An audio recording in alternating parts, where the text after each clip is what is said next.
भोले बाबा को बहुत मानता हूँ और मुझे ऐसा लगता है कि वो हमेशा मेरे साथ रहते हैं, उनका आशीर्वाद हमेशा मेरे पास रहता है। और मैंने बस रास्ते बनाए कि मैं, भले ही मेरे 3 अंग नहीं है लेकिन मेरे पास 3 उंगली है।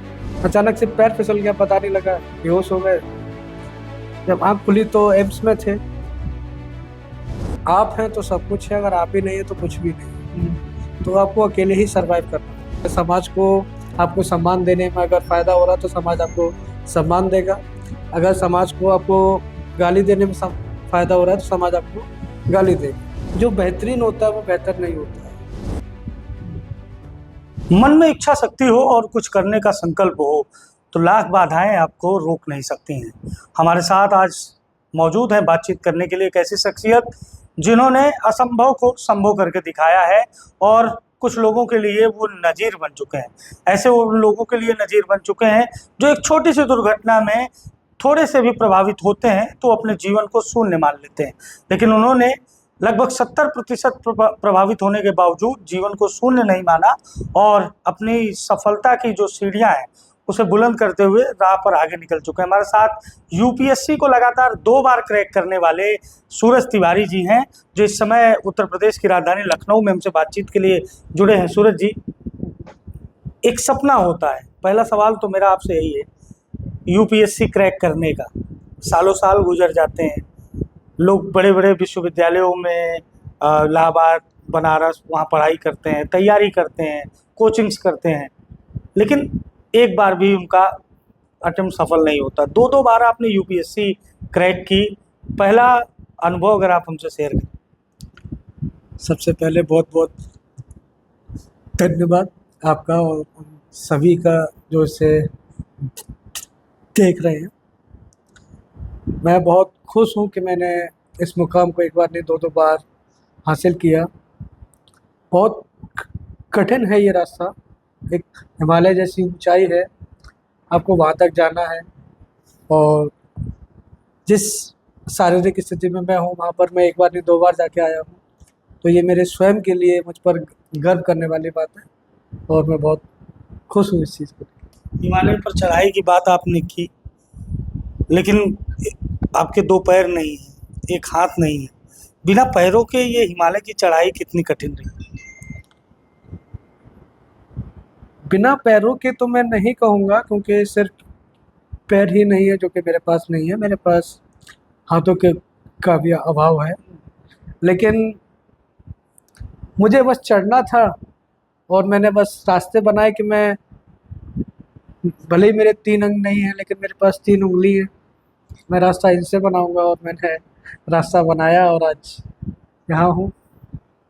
अच्छा, आपसे ये जानेंगे, पहली बार जब आप यूपीएससी का एग्ज़ाम देने गए और आपका जब पहला अटेम्प्ट सफल हुआ तो उस वक्त मन में क्या था? बड़े प्रतियोगी छात्र आपको देख रहे हैं, उनको बताइए, वो क्या नर्वसनेस थी आपके मन में या एक बड़ी चुनौती थी? कैसा था पहला अनुभव? पहला अटेम्प्ट मैंने 2021 में दिया था। उस समय मैं एमए फर्स्ट ईयर में था और मैं जानता था कि ये मेरा क्लियर होगा नहीं, क्योंकि मेरा फर्स्ट अटेम्प्ट था और मैं खुद से इतना जान गया था कि जो मैंने तैयारी की है वो अभी सफिशिएंट है नहीं। बस मुझे एग्ज़ाम का प्रेशर जानना था कि वो 2 घंटे हम कैसा फील करते हैं। मैंने पहला अटेम्प्ट 2021 में दिया, दे के आया, रूम पे आके एनालाइज किया तो पता लगा कि मेरा जीएस क्लियर हो रहा है, सीसेट नहीं क्लियर हो रहा है। तो कोई बात नहीं, उसको रखा, 1-2 दिन रेस्ट किए, घूमे फिरे, अच्छे से एनालाइज किया कि मेरी कहाँ गलती हुई है। फिर 2022 में मैंने दोबारा दिया, फुल रेडी होकर प्री दे के आया, प्री का रिज़ल्ट आया, मेंस दिया, मेंस का रिज़ल्ट आया, इंटरव्यू दिया, इंटरव्यू का रिज़ल्ट आया और 917 रैंक के साथ में 2023 में यूपीएससी क्लियर किया। चलिए, ये तो आपकी पहली कहानी रही यूपीएससी क्लियर करने की। मैनपुरी से आप आते हैं, अनेक प्रतिभाओं का वो क्षेत्र मैनपुरी। मैनपुरी से लखनऊ आगमन कैसा रहा ये सफ़र? मैनपुरी से लखनऊ आगमन, मैं कहूँगा कि मैं सेंट्रल सर्विसेज में हूँ और as an Indian information service officer, हाँ, लखनऊ ही मेरे घर के पास में मेरा पोस्टिंग हो सकता है। तो इसीलिए मैं यहाँ पर हूँ। बाकी कोशिश ये कर रहा हूँ कि अगर इस बार सर्विस चेंज होती है तो मेरे घर का आसपास का ही कोई जिला मिलेगा तो और अच्छा रहेगा। अच्छा, ये बताइए कि शुरुआती जब शिक्षा आपने शुरू की तो मैनपुरी से ही शुरू? जी, मैं सबसे पहले तो कुरावली में महर्षि परशुराम पब्लिक स्कूल से मैंने 8वीं किया। फिर 9 से लेके 12वीं तक SBRL senior secondary public academy से 12वीं किया। लेकिन अनफॉर्चुनेटली 12वीं में मैं CBSE बोर्ड से फेल हो गया था। फिर मैंने 2014 में दोबारा से यूपी बोर्ड से 12वीं किया। अच्छा, ये बोर्ड वाला भी बड़ा मसला होता है। UP board, CBSE board, ICSE board, एक प्रतियोगी छात्र के लिए और जिस तरह के क्वेश्चन पेपर आते हैं, जिस तरह के सब्जेक्ट्स आते हैं, आपकी नज़र में कौन सा बोर्ड है जिससे आप प्रारंभिक शिक्षा लेते हैं तो आपको आगे चलकर ज़्यादा आसानी? मुझे लगता है कि दोनों ही बोर्ड अपनी अपनी जगह पर बिल्कुल सही हैं, क्योंकि प्रारंभिक शिक्षा हमारी जड़ें बनाते हैं। और चाहे वो यूपी बोर्ड हो तो हमें हिंदी की जो मजबूती है वो यूपी बोर्ड में हमें देखने के लिए मिलती है, वहीं अंग्रेजी की जो मजबूती है वो हमें CBSE बोर्ड में देखने के लिए मिलती है। दोनों बोर्ड सही हैं, दोनों बुनियादी जड़ों को बनाते हैं। जैसा कि मैंने 12वीं तक CBSE बोर्ड का ही मैं छात्र रहा हूँ, तो मेरी अंग्रेजी मजबूत हुई है। चूँकि हिंदी बेल्ट से भी रहा हूँ, तो इसलिए 12वीं मैंने हिंदी से किया, यूपी बोर्ड से किया, तो मुझे इतनी कठिनाई हुई नहीं और मैंने आसानी से हिंदी यूपी बोर्ड से 12वीं कर ली। तो ये तो आपकी प्रारंभिक शिक्षा रही। ये जिस स्थिति में आप हैं, ये दुर्घटना आपके साथ कब हुई? 2011 में जब मैंने 12वीं में फेल हो गया था, उस समय कुछ समझ में नहीं आया।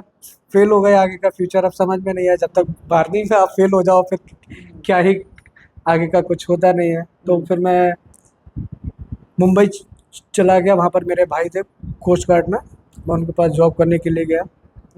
वहाँ मैं करीब 1 डेढ़ साल जॉब किया। जॉब करने के बाद पता लगा कि नहीं, जब तक आपके पास डिग्री नहीं है, कागज़ नहीं है, आप कहीं ऊपर जा नहीं सकते हो। तो फिर यूपी बोर्ड से वापस 12वीं करने के लिए वापस आए। यहाँ आकर मैंने आचार्य सीखी।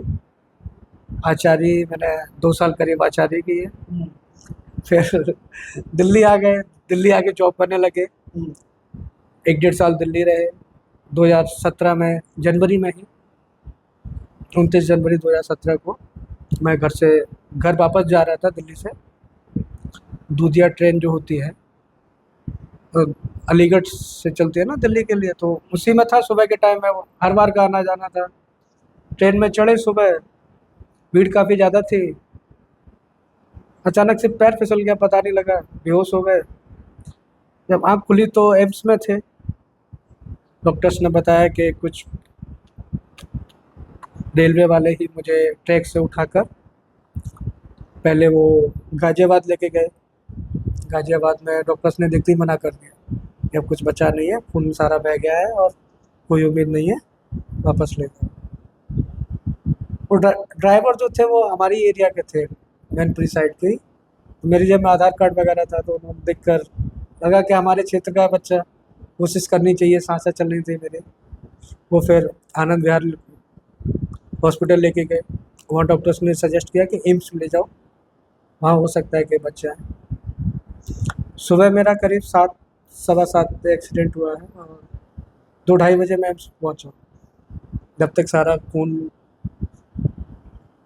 तो बचा ही नहीं था शरीर में। एकदम से डॉक्टर्स ने ऑपरेशन किया, हाथ पैर सब। 6 दिन बाद होश आया।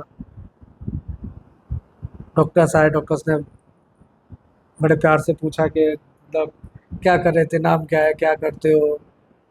मुझे मालूम था ही नहीं कि मेरा इतना बड़ा हादसा हो गया है। हाथ के बारे में बताया कि आपने अपने हाथ की 2 उंगली खो दी है। बड़ा ख़राब लगा, 2 उंगली चली गई हाथ की, अब है ना। रो रहे थे। उस समय कुछ चल ही नहीं रहा था, बस यही लग रहा था कि एक शरीर का अंग खो दिए, अब क्या क्या होगा, कैसे होगा। कुछ समय बाद डॉक्टर्स ने दूसरे हाथ के बारे में बताया। पैरों के बारे में बताया। वो दिन तो ये था कि अब क्या ही बचा ही क्या है। उस कैसे ड्राइवर से मुलाकात हुई थी आपकी दोबारा फिर कभी? आपसे बात कभी हुई जिन्होंने आपको अस्पताल जो लेकर? कभी नहीं, मैंने बहुत कोशिश की और पिछले 3 साल से तो मैं जो नंबर्स थे भी मेरे पास, मैं उनके थ्रू भी ट्राई किया। मैं उस पुलिस स्टेशन में भी जाके घूम के आया हूँ, हॉस्पिटल में मैंने इंक्वायरी की, तो उनका कुछ मालूम नहीं पड़ा। तो कैसे फिर सरवाइव किया आपने एक्सीडेंट के बाद? इतना बड़ा आपके साथ हादसा हुआ, तो फिर वहाँ से कैसे जर्नी स्टार्ट हुई? वहाँ से हॉस्पिटल ऑपरेशन हो गया। ऑपरेशन के बाद में डॉक्टर्स ने समझाया कि आप प्रोस्टेटिक यूज़ कर सकते हो, आर्टिफिशियल लिम्स लगा के आप चल सकते हो, दौड़ सकते हो, सब कुछ कर सकते हो। मन में हौसला दिया, कोई दूसरा ऑप्शन था नहीं। अब ज़िंदा हैं तो ज़िंदा हैं, सर्वाइव तो करना ही है। धीमे धीमे वक्त गुजरता गया। मार्च के एंड में ही मुझे एक जेएनयू के छात्र मिले, वहीं एम्स में ही। उन्होंने जेएनयू के बारे में बताया। उस समय मैं 12वीं तो था ही, ग्रेजुएशन करना था। तो वो जेएनयू ले गए, जेएनयू उन्होंने घुमाया पूरा, जेएनयू दिखाया, एक सपना दिखाया कि आप बहुत कुछ कर सकते हो। बहुत सारे ऐसे लोगों के बारे में बताया, अष्टावक्र की कहानी बताई, है ना, जो एक उन्होंने ऊर्जा भर दी। अब वो ऊर्जा, वो खुद भी वैसे ही थे।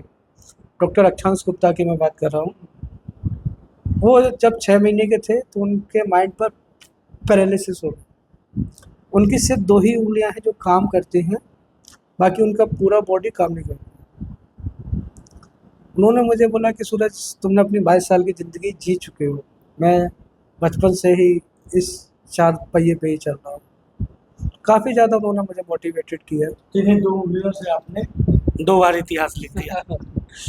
फिर मैंने जेएनयू का एंट्रेंस फॉर्म फिल किया। जब तक बैठने भी लगे थे थोड़ा थोड़ा।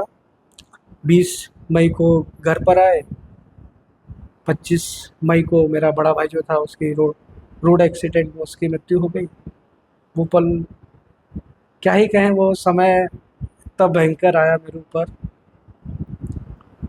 इधर जेएनयू का रिजल्ट आया, वो भी क्लियर नहीं हुआ। फिर लगा तो अब तो ज़िंदगी ख़त्म ही है। इधर समाज के तायने कि अब क्या करोगे, बोझ बन गए। मैं तो था ही ऐसा, मेरा भाई भी चला गया। पेरेंट्स के लिए बहुत इतना ज़्यादा मेंटल प्रेशर था, और कुछ उस समय समझ ही नहीं आ रहा था कि करना क्या है। परिवार का कितना सहयोग रहा इस विकट परिस्थिति में? फैमिली की भी वही कंडीशन थी जो मेरी थी। माँ बाप ने अपने 2 बच्चे, जिनके 2 बच्चे इस तरीके से हाथों हाथ हो जाए, उन माँ बाप की क्या ही कंडीशन होगी। भाई बहन मेरे उस समय पर काफ़ी छोटे थे, 13 साल के, 14 साल के बच्चे। उनको क्या ही समझ में आ रहा है कि क्या हो रहा है। और जो फैमिली मेम्बर, रिश्तेदार थे, सब ने जिससे जैसा सहयोग बना सब ने किया। उसी साल जेएनयू का दोबारा से एंट्रेंस हुआ, दोबारा एंट्रेंस दिए और जेएनयू में सेलेक्टेड हो गए। 2018 में जेएनयू पहुँचे।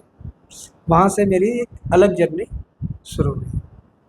अच्छा, इस पूरी प्रक्रिया में आपने कभी कोचिंग्स वगैरह भी की? बड़े आजकल कोचिंगों के विज्ञापन चलते हैं, किस कोचिंग में आपने दाखिला ले लिया तो यूपीएससी क्रैक हो जाएगा। लोक लुभावन बातों के बीच कहीं न कहीं छात्रों का अनऑफ़िशियल कह सकते हैं कि शोषण भी होता है, क्योंकि महँगी फ़ीस जमा करो, फिर अटेम्प्ट क्लियर ना हो, तो एक अलग साइकोलॉजिकल प्रेशर रहता है। आप कभी किसी कोचिंग वगैरह गए हैं या खुद से ही? शुरू में जब जेएनयू पहुँचे, 1 साल रूसी भाषा पढ़ने के बाद में मुझे यूपीएससी के बारे में मालूम हुआ। तो बहुत से लोगों ने एडवाइस किया कि आपको कोचिंग करनी ही करनी है, बिना कोचिंग के आप यूपीएससी क्लियर कर ही नहीं सकते हो, बिना कोचिंग के आपका होगा ही नहीं। तो मैंने भी 1-2 कोचिंग है उनके लिए ट्राई किया, क्योंकि उनकी, जैसे आपने बोला कि शोषण होता है बच्चों का, फ़ीस काफ़ी ज़्यादा थी, इतना मैं अफ़ोर्ड कर नहीं सकता था। मेरे कुछ सीनियर्स ने एडवाइस किया कि लाइब्रेरी के अंदर सारा मटेरियल अवेलेबल है, आप जेएनयू की लाइब्रेरी यूज़ कीजिए। और मैंने 2019 से लाइब्रेरी जाना शुरू किया। वहाँ मुझे सारा मटेरियल मिला। जेएनयू की लाइब्रेरी ने सब कुछ एकदम से बदल दिया। वहीं मैं, मेरा डेली का रूटीन ये था कि सुबह उठो, 8 बजे नहाना है, फ्रेश होना है, 8:30 बजे तक मैस जाओ, आधा घंटे नाश्ता कीजिए, 9 बजे से क्लास स्टार्ट। कैसे मतलब अकेले ही आप सरवाइव करते थे, तैयार वैयार कैसे, जी। खुद से ही सब?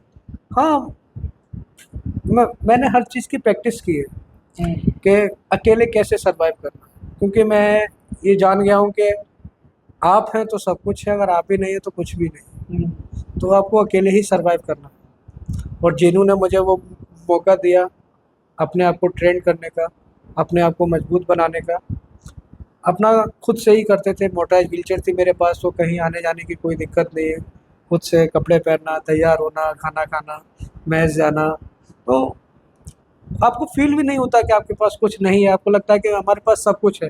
जितनी एसेंशियल चीज़ें मुझे यहाँ तक पहुँचने के लिए चाहिए थी, वो मेरे पास थी। मेरे पास मेरा हाथ था, मेरे पास मेरा दिमाग है, और सबका साथ था, सबका प्यार था। ये प्यार उस वक्त भी मिला जब आप अनसक्सेसफुल थे, और आज जब सक्सेसफुल हो गए। ये जो समाज होता है, समाज का जो नज़रिया होता है, कहा जाता है कि ये सफल होने के बाद बदल जाता है और असफल होने पर आपका उपहास उड़ाता है। इन सब परिस्थितियों से भी आप गुजरे कभी? हाँ, बिल्कुल, ये सामान्य है। ये सामान्य है कि इस परिस्थिति से गुज़रना। जिस समय एक्सीडेंट हुआ, घर पर 1 साल रहे, लोग बहुत अलग-अलग बातें करते हैं। एक समाज आपको इस हद तक बोल जाता है, क्योंकि समाज को इस चीज़ का अवेयरनेस है ही नहीं कि किस समय किस व्यक्ति से क्या बोलना चाहिए। मनोस्थिति कोई समझने को तैयार नहीं होता। बहुत अब मैं उस चीज़ को आपको अगर एक लाइन में आप डिफाइन करना चाहें तो ये समाज कैसा है, एक ऐसे व्यक्ति के लिए जो विषम परिस्थितियों से घिरा हो? क्या ये समाज उसे बूस्टर डोज देता है या फिर उसे और गिराने का प्रयास करता है? मैं कहूँगा कि समाज एक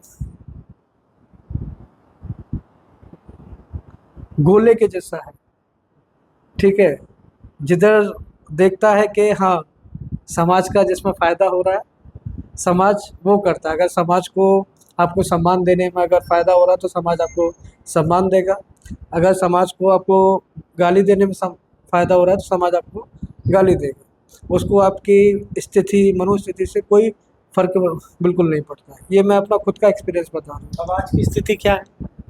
वही समाज, आज समाज मैं इस कामयाबी के साथ में समाज में आया हूँ, तो मेरे लिए, तो समाज के लिए भी अच्छी बात है कि मैं उस समाज का हिस्सा हूँ। मेरे साथ-साथ समाज का भी नाम हुआ है, गर्व हुआ है होना मुझ पर, मुझे मेरे समाज पे गर्व है। तो वही कहूँगा कि बोला है, ज़रूरत समय। किसी ने मदद की हो विषम परिस्थिति में जिसका आप एहसानमंद हो, आर्थिक रूप से या सामाजिक रूप से? उज्जैनी वाली स्टोरी के अलावा मैनपुरी में कोई आपका मार्गदर्शक रहा? नहीं, मैनपुरी में जब तक कामयाब नहीं हुए, जब तक तो सिर्फ़ फैमिली थी जो मेरे साथ थी। कुछ रिश्तेदार थे, कुछ मिलने वाले थे। गिनतियों में हैं, जिनको उँगलियों पे मैं गिन सकता हूँ। कितने लोग थे जो आपको मैनपुरी में जानते थे सफल होने के पहले? सफल होने के पहले मेरे कुछ रिश्तेदार और कुछ ही 2-4 दोस्त वही जानते थे, तो उन्हीं से कभी-कभी मेरा बात हुआ। और जब इस संघर्ष की दौड़ में जब दौड़ने लगे, तो मैंने उनका भी उस समय पर उनसे भी थोड़ी दूरी बनाई कि नहीं, मुझे अकेले ही दौड़ना है। जब कामयाब हो गए, तो सब मेरे पास आए, सब खुश हुए। और भी ऐसे लोग आए जिनको मैं कभी जानता नहीं था। ये सामाजिक संगठन वाले भी आए होंगे? हर तरीके के लोग, हर वर्ग के लोग आए, मुझे सम्मानित किया। मुझे अच्छा लगा। मुझे इस चीज़ का मेरे मन में बिल्कुल भी ये नहीं आया कि ये आदमी मेरे बुरे समय में नहीं था, आज अच्छे समय में है। तो वही मैं जानता हूँ, दुःख में साथी हाँ, कम होते हैं। हाँ, सुख में तो सभी होते हैं, जब दुःख का समय आता है उस समय कोई नहीं होता है। जिस समय मेरा एक्सीडेंट हुआ था, तो मुझे खून की ज़रूरत थी। बहुत सारा खून चाहिए था उस समय। कई सारे रिश्तेदार मिलने वाले खड़े हुए थे, लेकिन जैसे ही डॉक्टर्स ने खून का नाम दिया, तो कुछ ही लोग नंबर्स पे गए। 2-4 ही दिखाई दिए। तो तो ये वाली लाइन सही है कि अगर व्यवहार और संबंध जानना हो तो एक यूनिट खून के लिए कह दें। हाँ, कह सकते हैं, लेकिन बस मैं इतना जानता हूँ कि लोग मौका परस्त होते हैं। और बस अगर आपका समय अच्छा है, दुनिया आपके साथ रहेगी, और आपके पास नहीं है कुछ भी, तो कोई आपके साथ नहीं। ये तो आगे की क्या तैयारी है? एक योद्धा के रूप में, एक वॉरियर के रूप में आप दहाड़ रहे हैं, आगे क्या प्लान है? इस बार भी आपकी रैंक ठीक ठाक है?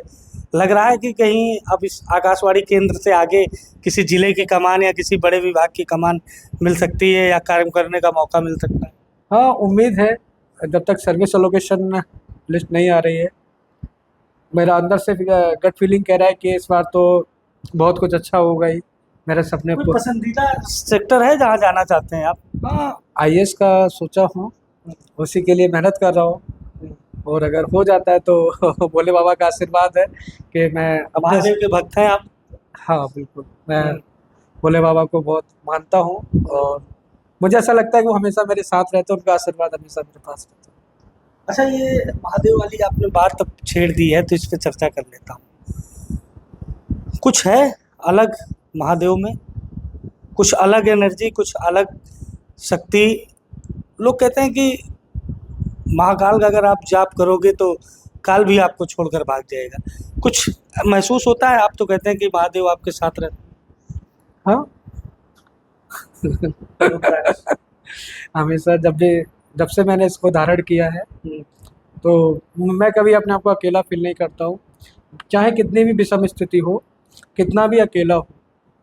और सिर्फ जागते हुए नहीं, सोते हुए में भी अगर मैं किसी सपने में अगर दुखी हूँ, परेशान हूँ, तो लगता है कि नहीं, मैं अकेला नहीं हूँ, कोई है साथ देने वाला जो मुझे कहीं भी भयभीत होने नहीं देता है। अच्छा, समाज का एक वर्ग है, आप तो इतना महादेव से जुड़े हैं, धार्मिक हैं, वो थोड़ी सी शिक्षा ग्रहण कर लेता है, थोड़ा सा पढ़ा लिखा हो जाता है, जेएनयू जैसे विश्वविद्यालयों में वो पढ़ लेता है, तो ईश्वर पे भी सवाल खड़ा करता है, व्यवस्था पर सवाल खड़ा करता है, धर्म पर सवाल खड़ा करता है। क्या आप मानते हैं कि जीवन जीने की एक व्यवस्थित शैली धर्म प्रदान करता है?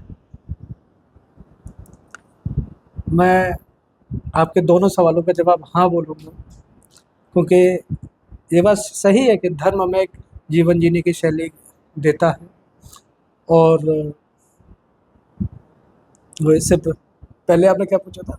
पहला कि कुछ लोग टिप्पणी करते हैं धर्म को लेकर। तो उसके लिए मैं ये कहूँगा कि ये अच्छा है, कम से कम वो सवाल करना जानते हैं, वो सवाल करते हैं, उन्हें जिज्ञासा है सत्य को जानने की, ईश्वर को जानने की। मैं जानता हूँ ईश्वर है, ये मेरी धारणा है। अगर आप नहीं जानते और आप मुझसे पूछ रहे हैं कि क्या क्या ईश्वर है, तो ये अच्छी बात है, आप भी उस चीज़ के लिए जिज्ञासु हैं। है या नहीं है ये बात की बात है, लेकिन आप जिज्ञासु हैं, ये अच्छी बात है। अच्छा, कुछ लोग छोटी सी परेशानी आती है तो परेशान हो जाते हैं। आजकल व्हाट्सएप पर स्टेटस भी लगने लगते हैं, मूड ऑफ और इस तरह की बातें। कभी आपका मूड ऑफ हुआ? क्योंकि आपको देखकर तो थोड़ा बड़ा जो मेरा मूड ऑफ कहीं से था वो दूर हो गया कि एक ऐसी शख्सियत, और आपको देखने के बाद और जो लोग मूड ऑफ का स्टेटस लगाए होंगे या जिनका मूड ऑफ होगा वो भी दूर हो जाएगा, ये मेरा दावा है। कभी इस तरह के लोगों को जो बहुत ज़्यादा नेगेटिव होते हैं, आप उनको कुछ बताते हैं अपने आप का उदाहरण देकर, या आप खुद ही पर्याप्त हैं, उदाहरण देने की ज़रूरत नहीं? हाँ, जीवन में बहुत सारी ऐसी स्थिति आती है कि मैं खुद बहुत ऐसा मतलब विचलित हो जाता हूँ कि अब मुझे क्या करना है। कोई ऐसी समस्या आ गई अचानक से, कोई ऐसा ऑफिस का काम आ गया, कुछ भी ऐसा आ गया कि मैं एकदम से अब क्या करना है। तो उस समय मैं अपने आप को पहले तो शांत करता हूँ कि कुछ भी ऐसा नहीं होगा जिससे मेरे ऊपर कोई भी दिक्कत आए। तो मैं समय लेता हूँ, सोचता हूँ, और उसका समाधान निकालता हूँ।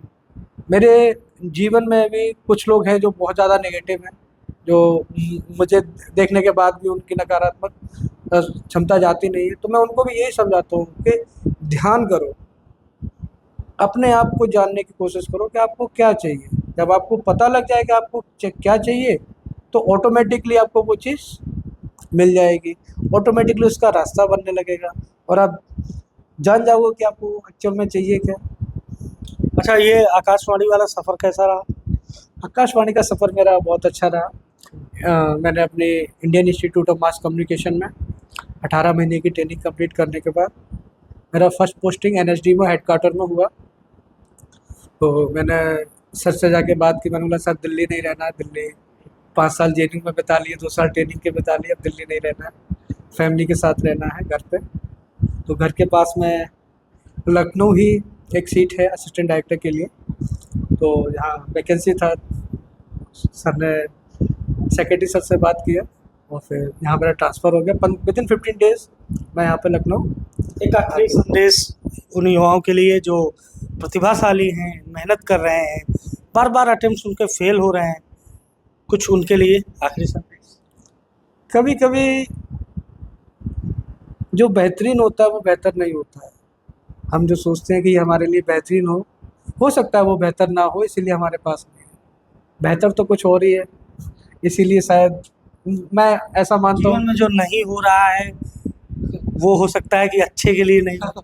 हाँ, ये बहुत अच्छी बात है। जो नहीं हो रहा है वो अच्छा है, क्योंकि जो नहीं होना है वो हो जाएगा तो फिर तो कुछ किसी से नहीं संभाला जाएगा। चलिए सूरज जी, बहुत अच्छा लगा आपसे बातचीत करके। ये सूरज तिवारी जी हैं जो इस समय उत्तर प्रदेश में राजधानी लखनऊ में आकाशवाणी केंद्र में असिस्टेंट डायरेक्टर हैं। 2 बार यूपीएससी क्रैक की है। इस बार भी इन्होंने परिवार का नाम रोशन किया है, अपने ज़िले मैनपुरी का नाम रोशन किया है, और ये समाज के एक बड़े वर्ग के लिए एक बड़ा उदाहरण भी है कि कैसे विषम परिस्थितियों में आप अगर अपने लक्ष्य पर केंद्रित रहते हैं तो आपको बड़ी सफलता मिल सकती है। सहयोगी नितेश और शिवांशु के साथ अभिषेक शर्मा, एशियन न्यूज़, लखनऊ।